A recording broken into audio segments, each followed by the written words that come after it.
আসসালামু আলাইকুম সম্মানিত ভিউয়ার্স, আমরা ভাটিপাড়া জমিদার বাড়ির মসজিদে জুমার নামাজ আদায় করলাম। এত সুন্দর মোগল স্থাপত্য শৈলী দ্বারা নির্মিত মসজিদ আমরা খুবই কম দেখেছি। অনেক অনেক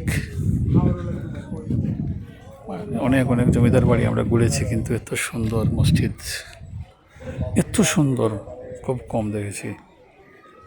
মসজিদের কারুকাজটা এখনো আছে, 400 বছর আগের মসজিদ। এত সুন্দর মসজিদ, আপনারা দেখলে বুঝতে পারবেন। 3 গম্বুজ বিশিষ্ট মসজিদ।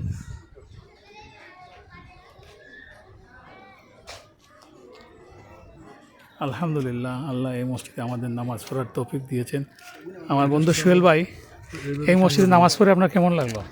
আসলে খুবই পুরনো স্থাপত্যশৈলী দেখলাম, খুব ভালো লাগলো। একটা জমিদার বাড়িতে বাঁধানোর ঘাটও আছে এবং সুন্দর একটা মসজিদ। আসলে নিজেরও খুব ভাগ্যবান মনে হচ্ছে এখানে নামাজ পড়ে। শুকরিয়া আল্লাহ দরবারে। মোনায়েম ভাইকে প্রশ্ন করি, আপনার কেমন লাগলো এই মসজিদে নামাজ পড়ে? নামাজ পড়ে খুবই ভালো অনুভূতি হয়েছে, আর খুব সুন্দর জমিদার বাড়ি, আমার খুবই ভালো লাগছে। পুকুরটা খুব সুন্দর। ধন্যবাদ মোনায়েম ভাই। আমরা প্রত্যেকটা মসজিদের জমিদার বাড়িতে, প্রত্যেকটা জমিদার বাড়িতে, মুসলিম জমিদার বাড়িতে একটা মসজিদ থাকে, আর একটা মসজিদের পাশে একটা বিশাল দিঘি থাকে।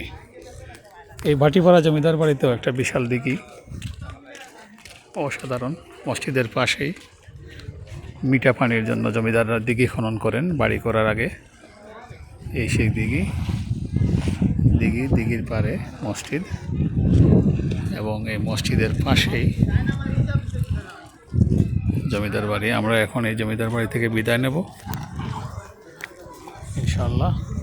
আবার দেখা হবে নতুন কোনো জমিদার বাড়ি অথবা কোনো প্রাচীন স্থাপত্য শৈলী আপনাদের সবাইকে নিয়ে। ধন্যবাদ সবাইকে।